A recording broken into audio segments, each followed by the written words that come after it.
titled Decrypting the SRA Requirement for Meaningful Use. My name is Bruce Mackey, and I am today's moderator.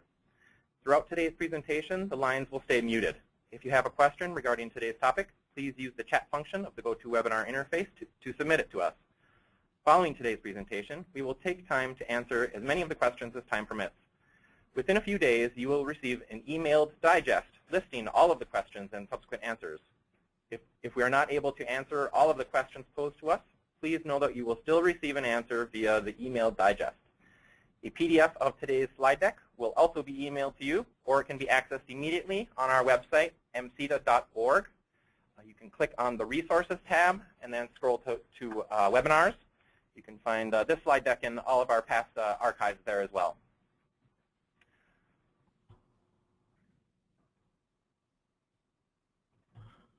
Before we hear from today's presenter, I'd like to briefly introduce MCEDA for any attendees not aware of who we are and what we are doing to transform Michigan's healthcare landscape. We are the Michigan Center for Effective IT Adoption.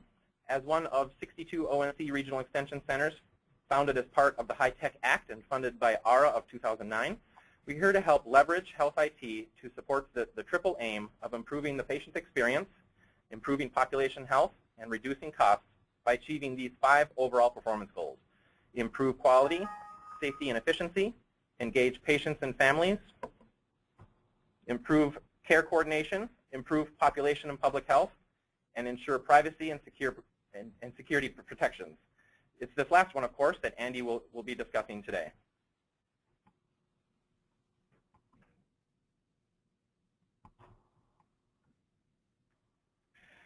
So far, over 4,000 Michigan providers have enrolled for support, impacting approximately 1.6 million patients.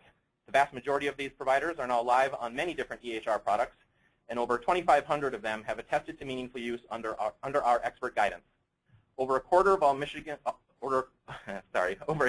all providers in Michigan who have been paid under the EHR incentive program are MCEDA clients. Many of our services, including the security risk assessment, today's topic, are subsidized by federal and state funds for qualified providers. Under these programs, we can guide providers through the various stages of EHR adoption, from vendor selection if needed, to planning and implementation, and finally attesting to the first year of meaningful use.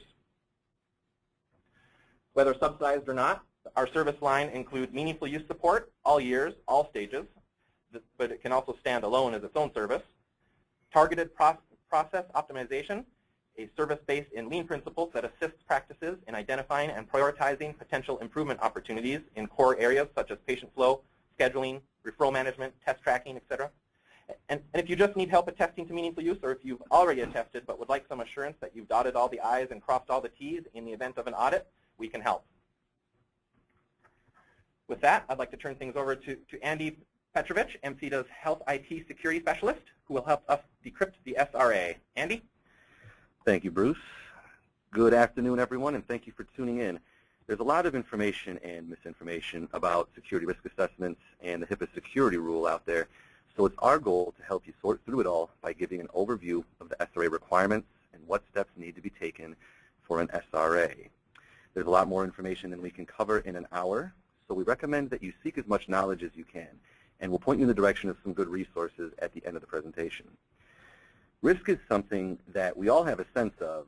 We know that there are risks out there, but we don't want them to stop us from getting out into the world and putting resources to good use. So the question is, how do we ensure security?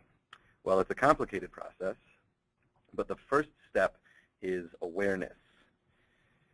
You can't account for risks until you are aware of them. Once you are aware of the risks, how you deal with them is a business or personal decision.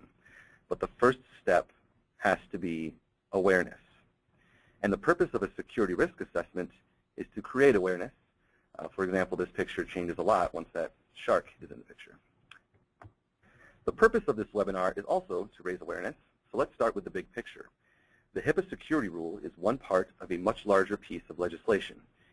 HIPAA was made law, or the security rule was made law in 2003 with an effective date of 2005. That means SRAs have been required since 2005. But many providers are just now becoming aware of the SRA requirements and the security rule as a whole because of meaningful use. As many of you know, meaningful use stages 1 and 2 require an SRA be completed as a core measure, and we expect the same for stage 3. The SRA is the first part of a larger security management process required by HIPAA. Risk assessment requires covered entities to, quote, conduct an accurate and thorough assessment of the potential risks and vulnerabilities to the confidentiality, integrity, and availability of EPHI, or electronic protected health information, held by the covered entity. Risk management requires covered entities to implement security measures sufficient to reduce risks and vulnerabilities to a reasonable and appropriate level. Covered entities must apply appropriate sanctions against workforce members who fail to comply with the security policies and procedures of the covered entity, and further implement procedures to regularly review records of information system activity, such as audit logs, access reports, and security incidents.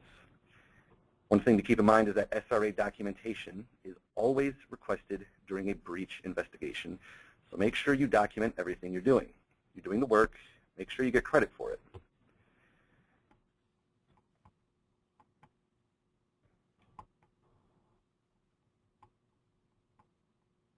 As many of you know, an SRA, as described previously, is also a requirement to attest for meaningful use program.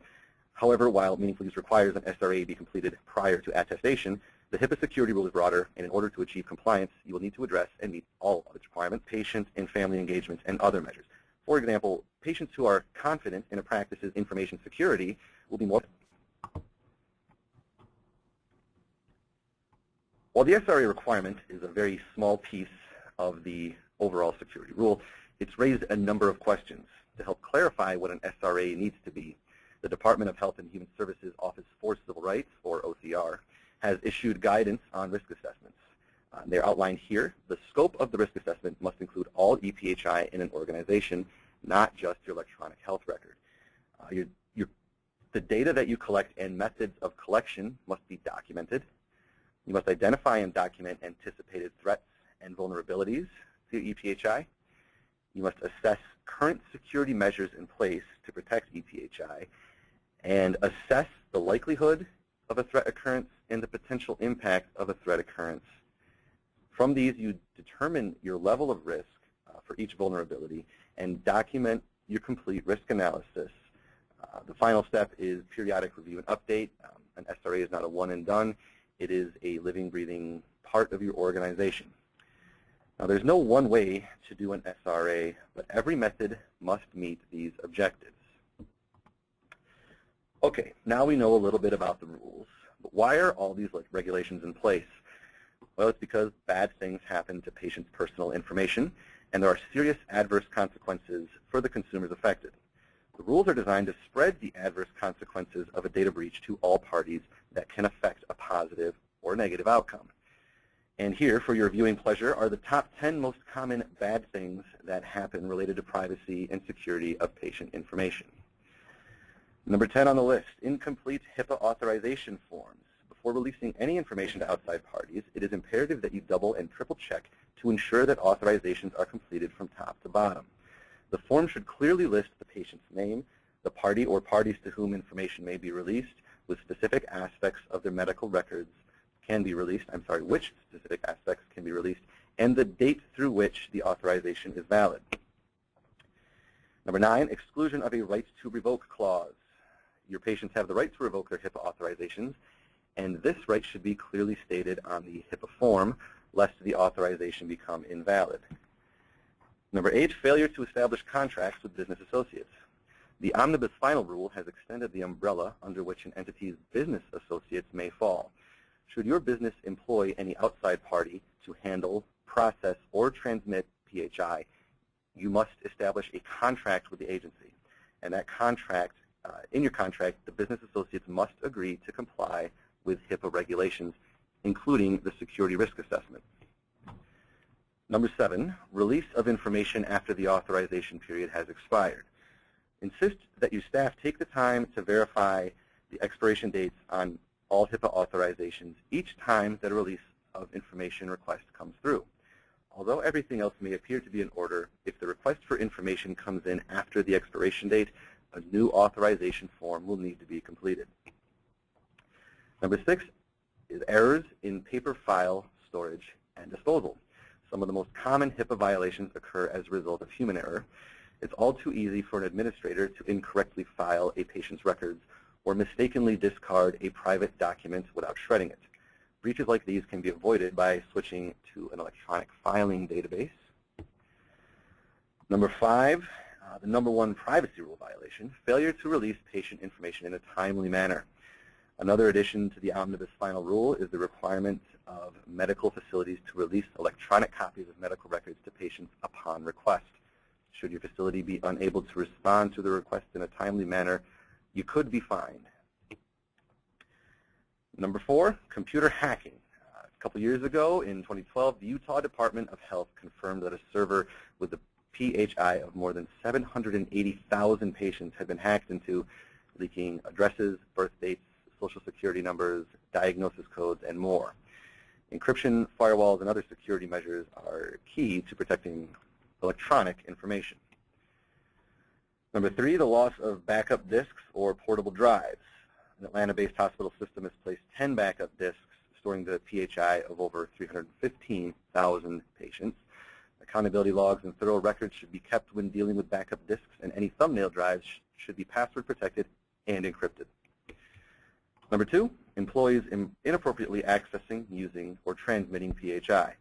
Some of the most common HIPAA violations involve healthcare employees accessing files inappropriately, either out of curiosity or maliciously. Using clearance levels and user ID codes for accessing PHI will discourage this behavior. Drum roll, please. And the number 1 most common violation of privacy and security is storing unencrypted patient information on laptops. The largest volume of HIPAA violations occur as a result of storing ePHI on unsecured laptops. If ePHI must be accessed remotely, consider using a cloud storage database. Remember, of course, that your cloud providers need to sign business associate agreements, and you need to consider their security posture as well. Further, information on any device should be encrypted at this point in time.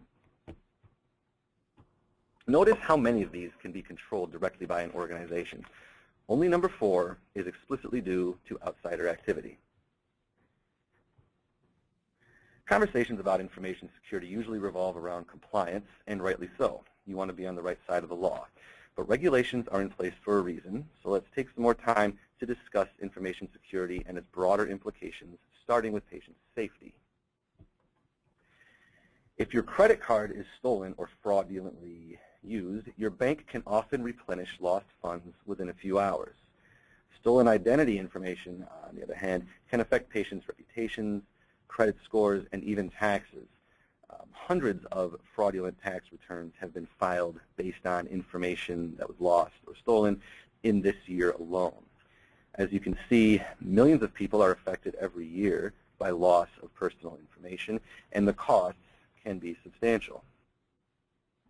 With all the news of cybersecurity and identity theft, it's no wonder the public has concerns about the security of their information.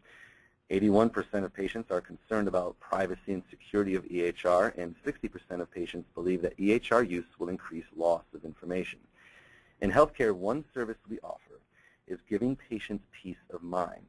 Patients are uneasy about EHR security, and you can win their trust by assuring them of your strong security measures, demonstrating how seriously you take their privacy and the security of their information. Another thing to consider is that breaches are made public. There are real-world examples of hospitals using breach information against their competitors with marketing campaigns, though we're not going to identify any of them today. Health information breaches have been increasing over the years, and 2013 was no exception, to the tune of 138% from 2012 to 2013. The increased adoption of EHRs has created greater access to information, and while ease of access is beneficial, it can also be exploited. Over the last 5 years, the number of data breaches reported by the healthcare sector has grown at such a rapid rate that it now surpasses the retail industry as the leading sector within the United States. In 2009, healthcare had only 14% of all reported data breaches, while retail had 41%. In 2013, the number of data breaches within healthcare has increased to 43% of all reported breaches, surpassing the retail sector at 34%. This growth is despite the increased awareness of security risk assessments brought on by meaningful use and EHR adoption. EHR adoption and the spread of digital health information have been accelerated by legislation such as meaningful use, the Affordable Care Act, as well as accountable care organizations and health information exchanges. We've been talking a lot about risk, but if we're going to assess it, we need to define it. The following is a paraphrase of the National Institute for Standards and Technology, or NIST, their definition. Risk exists when you have a valuable asset that contains some vulnerability, and a threat exists to potentially exploit the vulnerability and diminish some or all of the asset's value. That potential is what we call risk. Let's say you have a laptop with some ePHI stored on it. Its portability, while useful, presents a vulnerability as well, in that it could more easily be misplaced or taken. A person entrusted to the laptop may leave it sitting out at a coffee shop, for example, while they step away for a minute. And when they come back, it's gone. Simple mistake. That's one example. But every system and every asset has some kind of vulnerability. We need to be aware of the vulnerabilities and come up with ways to protect the asset while still being able to meaningfully use it. Consider gold in a vault. If it were completely sealed off, there would be no way to access it, and we would not be able to get the value out of it. So we create access by installing a door. But the door creates vulnerability as well. Controls are all about making the figurative door as difficult as possible to get through while allowing us to get the value out of the asset. It's a process of authentication, a barrier you can only get through if you're supposed to. Depending on the value of the assets and the need for timely access, controls vary in flexibility. For example, it takes fewer authentications to get money from an ATM machine than it does to draw out of a trust fund. Similarly, a database will most likely have stronger security than an email server. Going back to the vault analogy, not all the money is kept in at the same time. Assets likely to be exchanged frequently are kept up front with lighter security measures in place. Now let's talk about threats. Here's a question to ponder. Do the majority of breaches originate from an internal or external source? Think amongst yourselves. The answer is internal. A very large majority are internal. Lack of awareness, lack of training, and sometimes malicious or disgruntled employees are the common root causes of these internal breaches. Also something to consider, especially in light of business associates being included in the chain of liability for a HIPAA breach, is the overlap between internal and external sources. Think about Edward Snowden. Do we consider him an insider or an outsider? He was a contractor, so he was technically an outsider. However, he had insider knowledge and access. Something to think about when choosing and defining relationships with your business associates. When you contract with them, you are letting them in to your organization. It's useful to think about what exactly is being protected. What do we stand to lose? The security rule requires that we protect the confidentiality, integrity, and availability of ePHI. These variables determine the value of ePHI. When one or more of these variables are compromised, the value is reduced. Confidentiality means, basically, you can't get to it unless you're supposed to. The information is kept private and used appropriately. When this is compromised, the very identity of the patient in front of you could be in question, among other potential harms. Integrity means the ePHI is accurate, complete, and up to date. For example, if a patient's chart reads "do not resuscitate" or "no allergies," you need to be confident that that statement is accurate.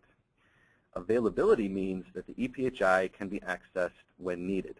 If you can't have the information when it's needed, your ability to administer quality care is impeded. So how do you protect CIA? There are many, many ways. This table unpacks the categories and lists a few examples. Broadly speaking, physical safeguards pertain to the facility and immediate location of your practice, such as locks on doors, the location of computer hardware inside the office, and the structure itself. Administrative safeguards cover policies, procedures, job descriptions, and actions taken to enforce said policies, procedures, and job descriptions. Technical safeguards pertain to software and system configuration. While an SRA is often thought of as primarily a technical exercise, these aspects, the technical aspects, are a minority of what an SRA must examine, although they are very important. In addition, organizational requirements such as breach notification and periodic review of business associates need to be taken into consideration. But here's the rub. Even if you are compliant, that doesn't mean you can't suffer a breach. Any audit or audit result that gives you a stamp of compliance is, at best, a snapshot of your compliance at a single point in time. There are no guarantees. And audits are subjective, with variation in what different individual auditors might prioritize. You want to focus on critical assets and protecting your EPHI. Your SRA will help you prioritize risks, and it's up to you to take security and risks seriously. SRA results should become a routine part of operations. Formally designate a security officer and involve them early on in any major decision-making process. Make security part of your organization's cultural awareness. Everything needs to be taken into account, but you can't protect everything totally. Maintaining awareness through consistent consideration of security is your best bet to keeping patients' EPHI safe. Speaking of awareness, the Office for Civil Rights is starting a random audit program for covered entities in 2014. They did pilot audits from 2012 to 2013, and some of the most significant results from security rule audits of that pilot program were a lack of or incomplete SRA and the lack of awareness of security rule requirements. This is something that's important to be aware of, but it will affect only a small population of covered entities at about 350 nationwide. Now let's outline the exact steps of an SRA process per the NIST guidelines. Step one is to identify and classify assets within your organization, specifically anything that touches EPHI. Step two, identify and classify threats and vulnerabilities for each of those assets. Step three is to assess the current controls that are in place for each asset that you have identified, and determine the likelihood of a threat occurring acting upon that vulnerability. And you want to analyze the impact to your organization if that likelihood were to come around. Step six, determine the level of risk of the vulnerability to each asset. Implement or improve your security controls, and then those implemented security controls need to become part of an ongoing risk management program and recurring SRA review. And of course, document everything for all steps. When in doubt, document, document, document. Again, there's no one way to do an SRA. All of these steps need to be taken. The positive side of the security rule is that it's flexible, but its flexibility presents its own challenges. There's not much specificity regarding exactly what needs to go into, for example, an impact analysis. I know most practices want certainty, and when it comes to compliance, just to be informed of what to do it and be done with it. But information security in the real world is an organic, constantly changing process as threats evolve and become increasingly sophisticated. The flexibility of the security rule is designed to reflect that real-world situation. Think of the terms reasonable and appropriate. If it seems like you're doing and not doing enough, you probably aren't. But if your SRA and its results mean something to your organization and you are able to realistically act on its findings, then you're probably on the right track. Now, all of these are the steps your organization needs to take for your security risk assessment, and you can do this yourself, but MCEDA has a systematic process to help guide you. MCEDA's SRA service and toolkit is based on NIST guidelines, mainly those for security risk assessments and security rule implementation, with some as well from the risk management framework. We work on site with your practice leaders most often the practice manager or physician, but also IT leadership and support as well. We'll guide you through every step of the security risk assessment process and deliver our analysis and recommended plan of action to improve compliance, addressing each vulnerability and controls in place, with specific control recommendations and other tools such as sample policies and procedures that your organization can modify and use in an ongoing risk management program. Here's a screenshot from our assessment tool. The tool thoroughly examines all requirements of the security rule for your practice. It uses determinations of likelihood and impact to calculate a risk level for each asset vulnerability. Another screenshot, this time of one of our policy samples. These are provided to clients to assist in their ongoing risk management programs. While these samples, the policy samples, cover all the bases in a general sense, every practice is truly unique and every policy should be thoughtfully considered and modified as needed to make sure it is something that is realistic and attainable for your practice. Okay, so I think we're about time, getting close to the time to wrap up. So let's talk a little bit more about meaningful use and get on to some questions. If you're attesting to meaningful use, you need to make sure your SRA is complete before attestation. In most cases, the SRA needs to be conducted during the reporting period. Only providers in their first year of meaningful use can perform an SRA before the start of the reporting period per CMS guidelines. Additionally, CMS requires an SRA be performed every year of attestation. Subsequent SRAs should build upon the previous year's SRA, so the second or third time around it should not be as work-intensive as the first. Additionally, we are frequently asked if all deficiencies uncovered by an SRA need to be corrected before attesting to meaningful use. The answer is no, though you will be expected to make progress on improving any deficiencies. Your next SRA should not be uncovering the same issues as the first.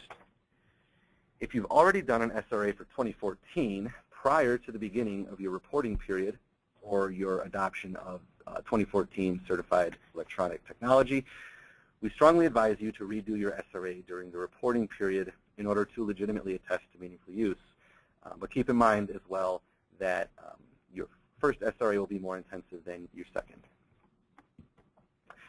Another common question is how frequently an SRA needs to be performed. Your risk management program should be continuous, and SRAs should be performed at least annually. Though that's not written in stone, that is a professional recommendation that you will find almost anywhere. However, if your organization or surrounding environment experiences a major change, your SRA should be updated to account for the change. The frequency depends on your circumstances. For example, you may have heard about the recent Internet Explorer security bug. Microsoft has released a patch for the bug, but not if you are still running Windows XP. On April 8th, after years of warning, Microsoft stopped delivering technical assistance or software updates for Windows XP, so the patch they released is not available for any computer on that operating system, and your systems, if you're still using Windows XP, could still be exposed to the Internet Explorer bug. If you are running Windows XP, you need to account for the risk of no longer getting security updates, and we strongly recommend that you look at changing operating systems, though I know it's a good operating system, but it is a risk at this point in time.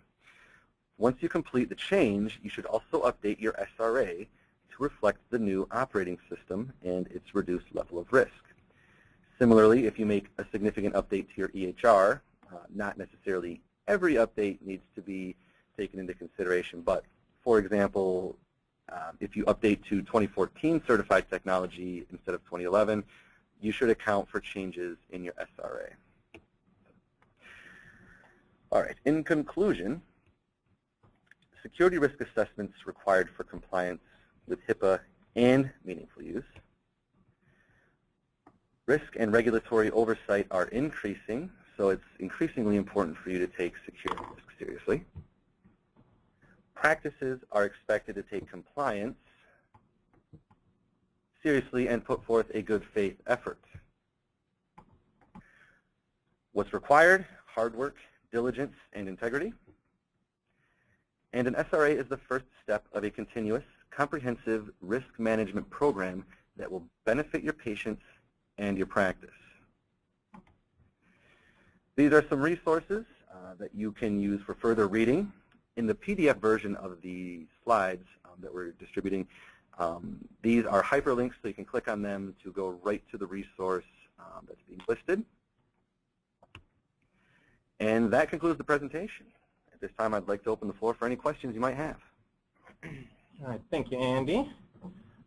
Had a couple of questions that have come in during the broadcast. If you have any others, please send them to us. You can use either the questions or the chat window in your GoToWebinar interface. First question that came through was asking if copies of the slides will be made available. They are available for download right now on the MCEDA website. Go to mceda.org, click on the Resources tab, and then scroll down to Webinars. You can access this slide deck as well as all of our past archived sessions as well. And then somebody is also asking how they can contact me from the company. So the phone number here for our general line, you can contact that. You can send it to the, or through the website. The email address is on your screen right now as well. You can reach me that way as well. A couple other questions that have come in. We've heard about a free tool provided by the government to do SRAs. Can you tell us about this? Sure, that's a good question. Yeah, we've looked through the tool. It's been put out by the Office of National Coordinator for Health Information Technology. It's a good resource for informational purposes. There are about 150 or so questions, and I will say this. A practice using this tool to do an SRA on their own should be ready to spend a large amount of time on it. There's a great deal of information in the tool, but each statement can raise additional questions. As we've seen from the SRA requirement itself, that's one sentence in the security rule that has been clarified and expanded upon many times in the last 5 years. And so that the same can be said of any statement that's embedded within a clarification itself or a tool such as that. So, I mean, again, it's a nice tool, but any practice looking to use it should be ready to put in a lot of time, research, and legwork to make sure that it helps you perform a meaningful security risk assessment. Thanks. We did an SRA for meaningful use, but are worried that the SRA will not meet requirements. What do you recommend? Okay. First of all, let me commend you on being thoughtful about your SRA. If you ever have doubts about your SRA process or the results, it's always a good exercise to revisit and see what you can improve. Some general points to consider. Did your SRA start with an inventory and look at EPHI in all its locations? A lot of the time, practices will just do the EHR for their security risk assessment. But you need to look at everything. That includes copy machines, computers itself, any portable devices. Did you consider vulnerabilities for all of those items in your inventory? Did you use impact and likelihood to determine your risk level for each vulnerability? Did you prioritize risks from your SRA, a high, medium, low? It doesn't have to be a real granular prioritization, but there should be something like that with risk. Did you consider administrative, physical, and technical safeguards on how to protect the confidentiality, integrity, and availability of EPHI? And then I guess, how have you followed up on your risk assessment? Have the results been meaningfully integrated into an ongoing risk management program? These are all things absolutely need to be done for an SRA to pass muster.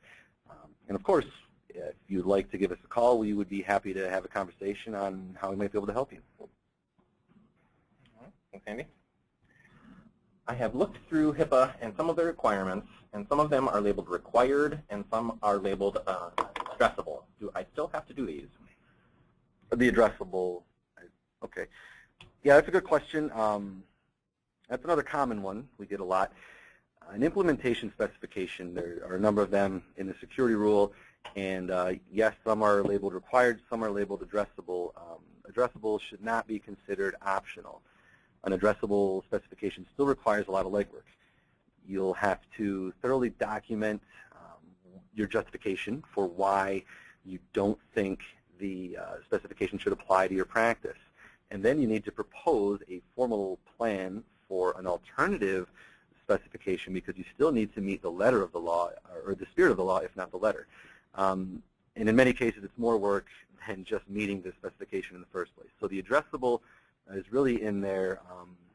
You know, it's a flexibility measure, but it's something that you only want to go that route if you absolutely have to, because it is a lot of work. Thanks. Yeah, good question. Is there a template available to conduct an SRA? Right. Yeah, that would be similar to the ONC rule or the ONC tool that's been put out there, which I talked about previously. So, yeah, my answer to that question, that's an example of one.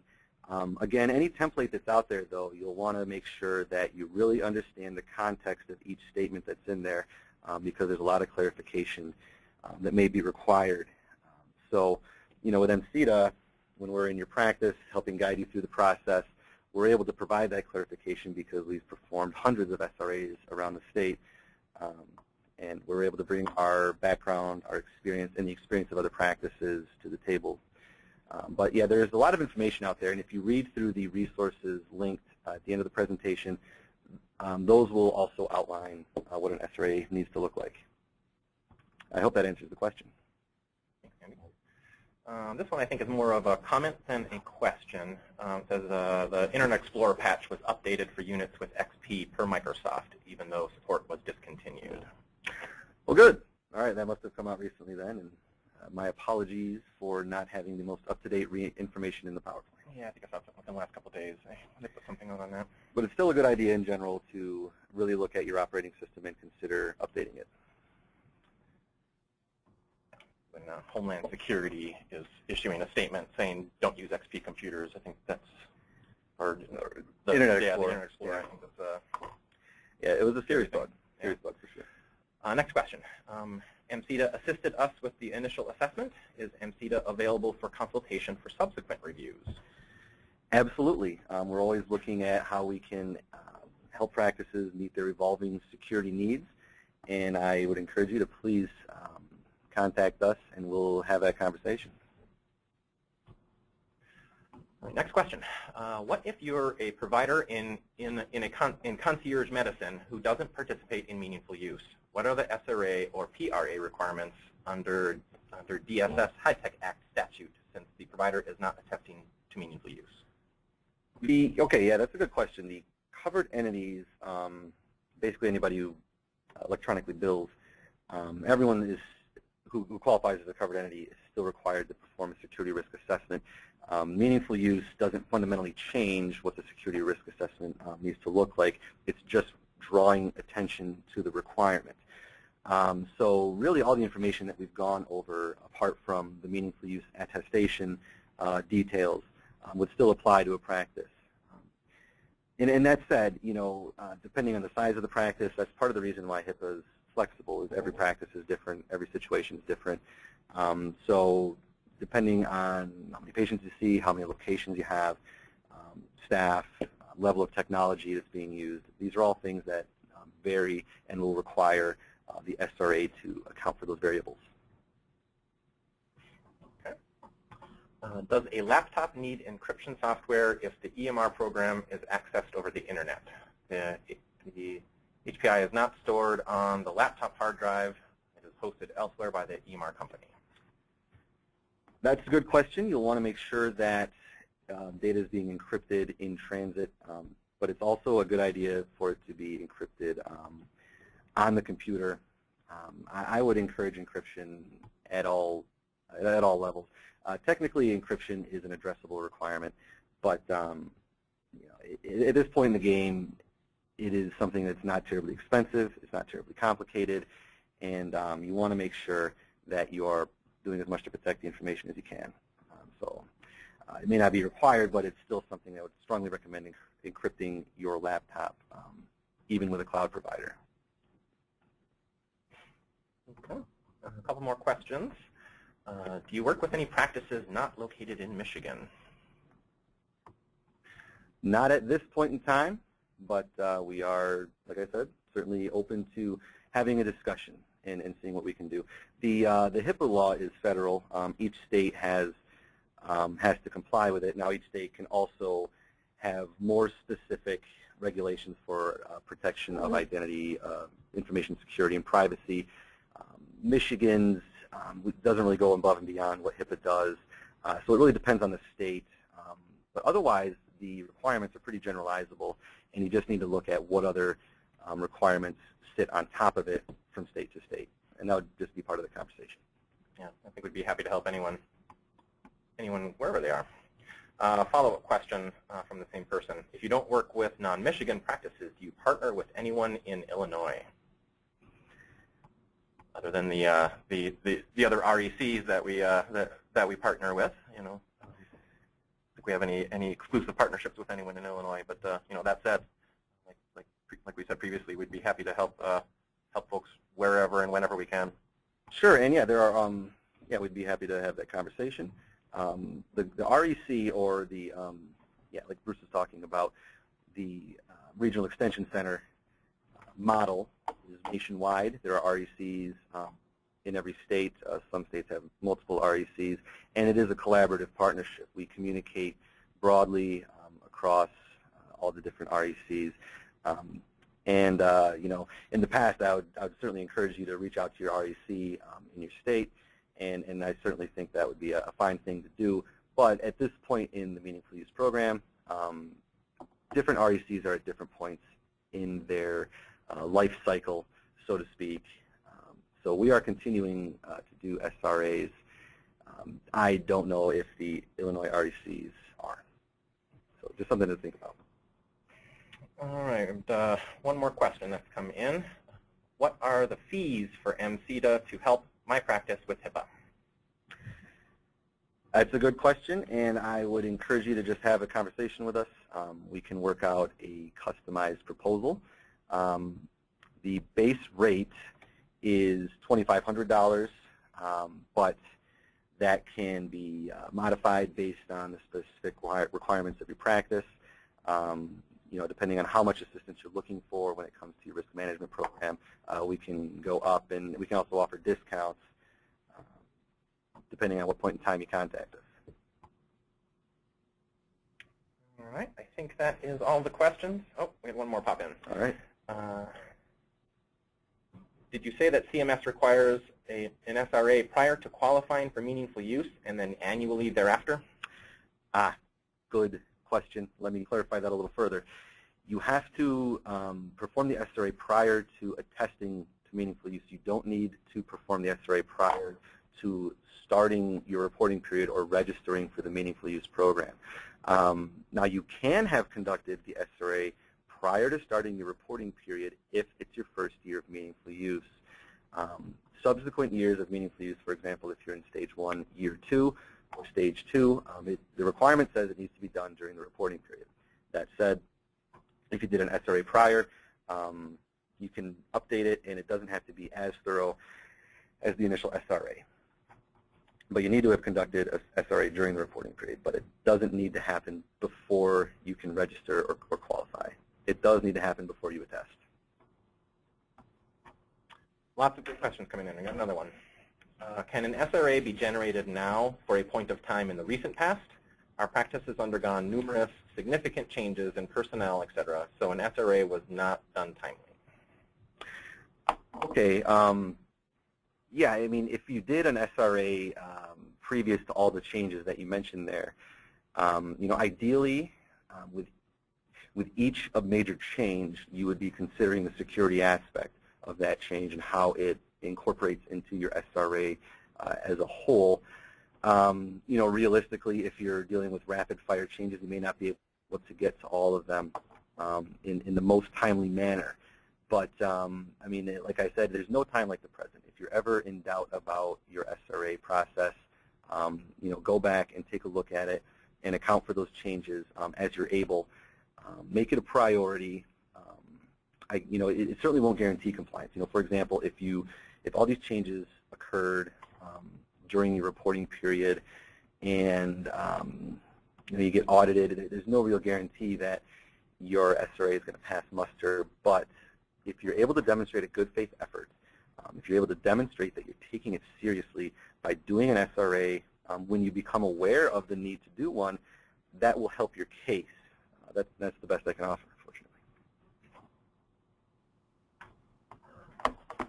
Right, and going back to the question a couple ago where we were talking about the fees, I did want to mention that right now we have some pretty significant discounts that are running on our services.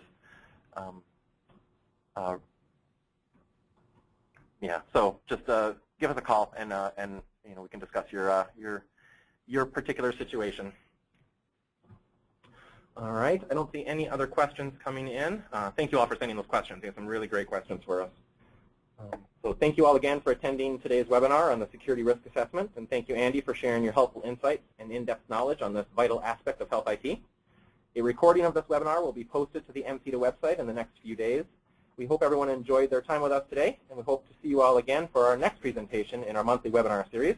Next month's webinar will be on MCEDA's service line, targeted process optimization, and will be held on June 11th at 12 p.m. Eastern Standard Time. Stay tuned for communications on how to register. And thank you. Thank you.